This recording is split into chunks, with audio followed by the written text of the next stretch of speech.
Yo guys, how's it going? Welcome back to another video. So, today I am going to be doing a bit of a review and talking about the KSI versus Logan Paul 2 fight that happened last night at the Staples Center in LA. Now, if you're even remotely interested in YouTube or use it, you probably have seen the sort of pre-fight content, the interviews, the training, the trash talk, and all of the other stuff that has surrounded this fight. And you will probably get the idea and the understanding of how big this fight really is for these two YouTube stars. I'm going to break this video down a little bit. The first thing I'm going to talk about is who looked strongest coming into the fight. I want to talk about the trash talk a little bit and about what was said and whether that held true to the actual fight. And then obviously I'm going to talk about the fight itself.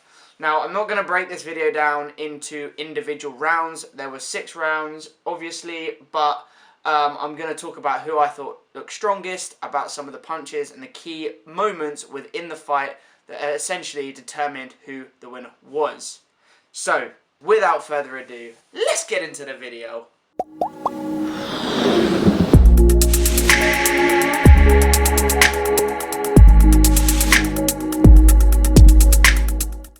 So, both KSI and Logan Paul are known for their controversy. They're known for being massive egos, big characters on the YouTube scene. And it's not surprising that the first fight, which was just over a year ago, had a lot of attention brought on it. Bearing in mind, it was a YouTube event. It sold out. The pay-per-views were ridiculous. And I think it really brought a lot of attention to what YouTube is capable of in terms of its reach and its publicity. Because of this, obviously, once the fight had been determined as a draw, it was quite natural that everyone, including the two fighters, wanted to see these two guys have another fight to determine who really was the winner. And I think that if there wasn't a second fight, the two egos of these guys would have exploded and something would have happened anyway. The biggest difference, obviously, Eddie Hearn got involved, so it became more official. It was an actual boxing match rather than, you know, so they didn't use head guards. They've obviously used the 10-ounce gloves rather than the big things they were using before. It was much more of a professional bout. Both fighters, KSI and Logan Paul, although not technically fighters, they just had a fight, but both of them signed up to become professional boxers and they did it the legitimate way. So in that sense, full respect to them, they stepped up. Okay, so the trash talking beforehand. I think trash talking, you can do it really successfully and you can do it really well.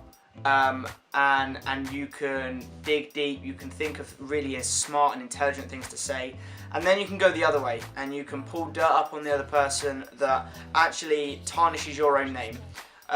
Famously, Conor McGregor has done this brilliantly.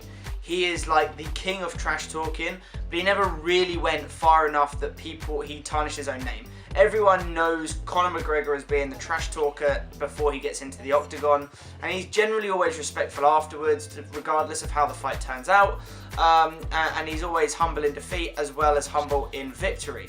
I think that there is a level that you go sometimes, that you cross, and I think in the lead up to the KSI Logan 2 fight, that was definitely overstepped, and I think that's part of the reason is because of the egos on these two guys, right? They are YouTubers. They have built their success on being controversial and pushing the boundaries, and I think the lead up to this fight has been no different. So in terms of the sort of the trash talk in the lead up, you obviously have JJ, who is slating Logan Paul for the events of the last couple of years, has sort of made jokes about his family, have made jokes about the passing of his dog and things like that, which probably could have been wittier. I think sometimes he pushed the line a little bit too far, and then for him, to build up his own strength, he was talking about how he was a better boxer than Logan, how he's got more experience than Logan does, how he's got a better team. I don't know whether I'd say it was a better team. He definitely had a strong team. You know, he had Vidal Riley, he had the Mayweathers, including Stitch. So he had a good team behind him. And I think he tried to use the "I'm a better boxer" comment quite a lot. And I don't know that any of that necessarily affected Logan. I think the biggest thing that started affecting Logan the most was like the stupid little jokes relating to his family and relating to, you know, especially the passing of his pet. In terms of Logan Paul, he was talking a lot about having Shannon Briggs in his corner. Shannon Briggs has obviously been a heavyweight champion, a very good fighter back in his day. Obviously hasn't fought for a couple of years. I think the thing that Logan worked on the most was that he is a natural athlete. He's been athletic his entire life. He's done a lot of different things. He's wrestled as a kid, and out of the two of them, he is the more natural athlete. He is more naturally athletic in everything that he does. You just look at him and the guy looks fit and ready for anything physical. Whereas, you know, KSI has openly admitted that it's only really been since the first fight that he's actually cared about boxing and fighting and fitness, and he's not really ever been that interested in it. So there was that, and obviously Logan naturally went down the whole family route and talking about how Deji, KSI's brother, was messaging him before the fight, how his parents don't care and all this kind of stuff.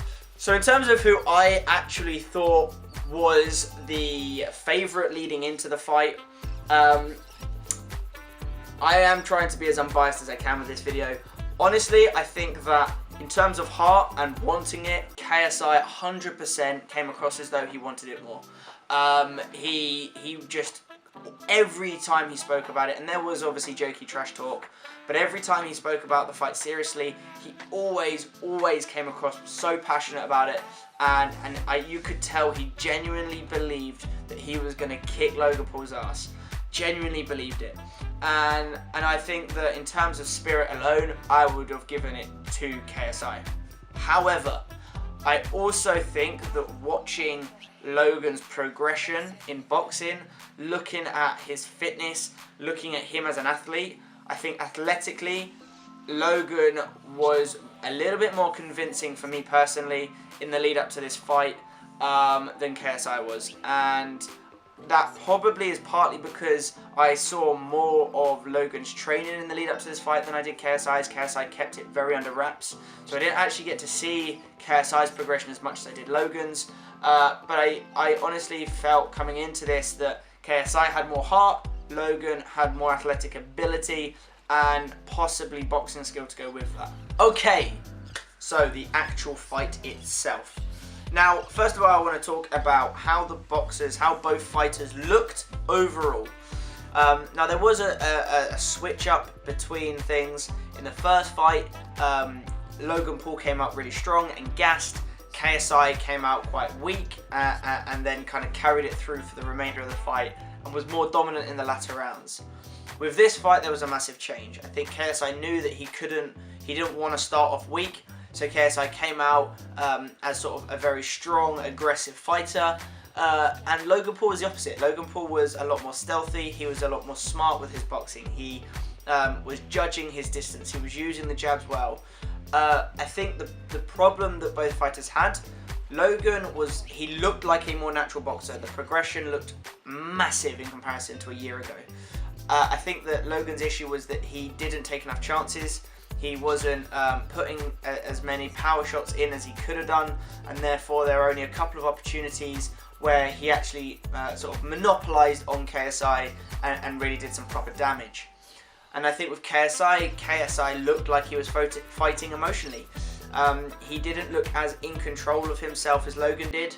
He was doing a lot of really big, lofty punches, and I think that he often let himself go a bit too much. Rather than sort of pulling back and being smart with it, he was just coming in when he thought he saw an opportunity.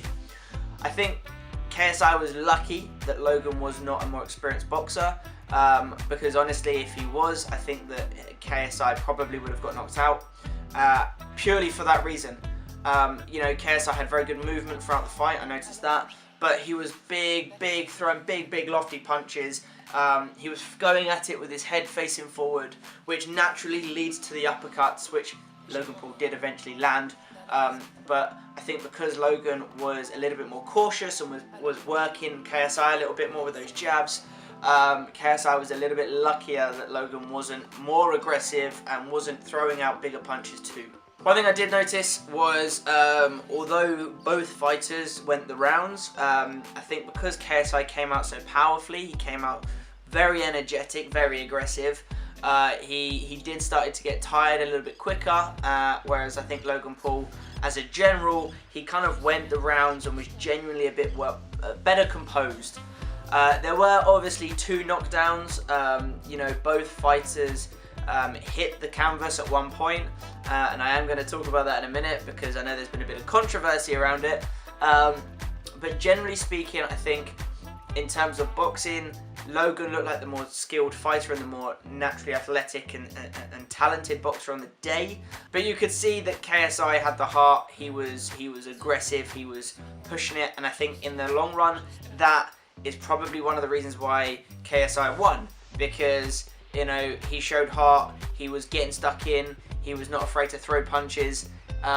It's just a shame that those punches were a bit wild at times. Okay, so in terms of the knockdown, so KSI obviously got the first one. I think the reason it wasn't classed as a knockdown was because, and I've watched a few interviews with the ref since, and I've watched interviews with other people.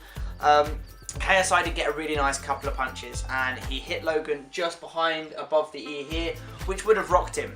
I think the problem is that because both fighters were really close to each other, what happened is after KSI had hit Logan, his arm went around his neck, and as he stepped back, he pulled Logan onto the floor.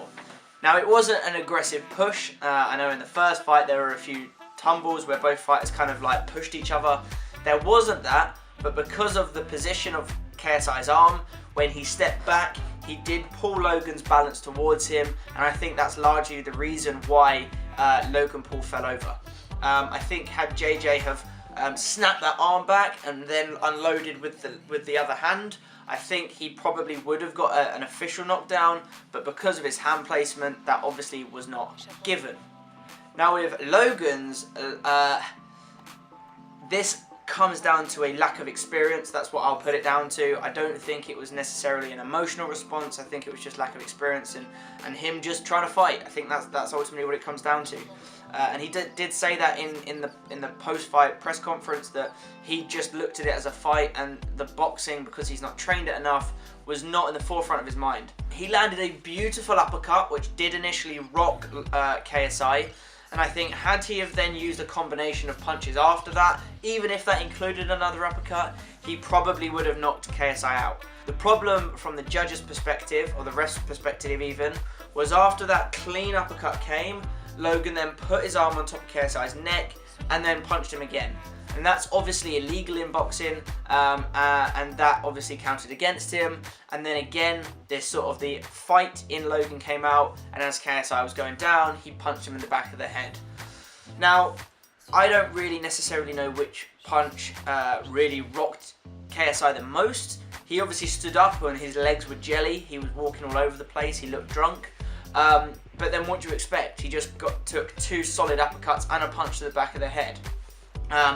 I think the ref made the correct decision in taking points away from Logan Paul. I think it's a tricky one because had Logan not have done the illegal moves, I honestly believe that he would have finished KSI there and then. I think KSI was shook from those punches, and I just put the lack of experience down to the fact that he didn't finish him off properly. Now, both boxers kind of changed after that point. I think Logan definitely gained more confidence from that initial that uppercut. I think he knew that, okay, I can hurt this kid.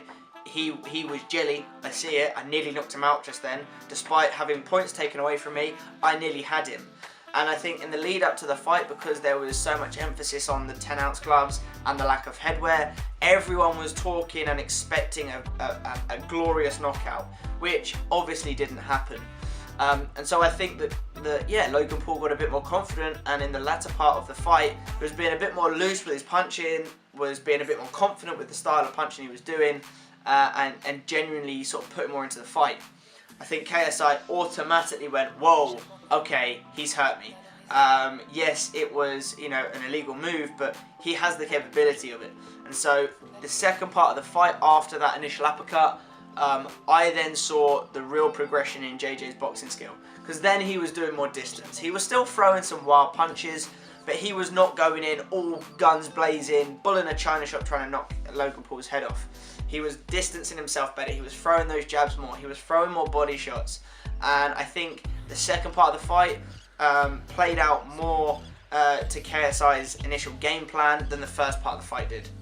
So, unfortunately, got to the end of the 6 rounds. There wasn't a knockout, which I think frustrates a lot of people because there was so much talk about knockouts, and I think had there have been one, it would have been like the pinnacle of the night.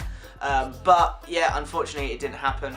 However, it went to a judge's decision, and they obviously awarded it to KSI. And I also think that one of the biggest reasons why JJ won it, or KSI won it, was because of his heart and his aggression throughout the fight. He did look like, I wouldn't necessarily more dominant, because Logan looked like a sort of more composed boxer, but he did have a lot more heart and he did show a lot more of himself on the fight, which I think sort of, you know, the aggression and the intention in KSI and in JJ's boxing definitely brought him more into the limelight than Logan. Okay guys, I am going to wrap the video up here. I hope you have enjoyed it. I thought that because I have watched both fighters in the lead up to this, that I would do a video. I obviously saw the fight, and I thought it was interesting watching the transformation of both KSI and of Logan Paul. Right guys, I'm going to wrap it up here. Hope you guys enjoyed it. If you did, hit that like button.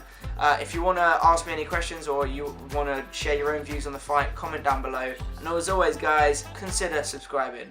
See you next time. Peace.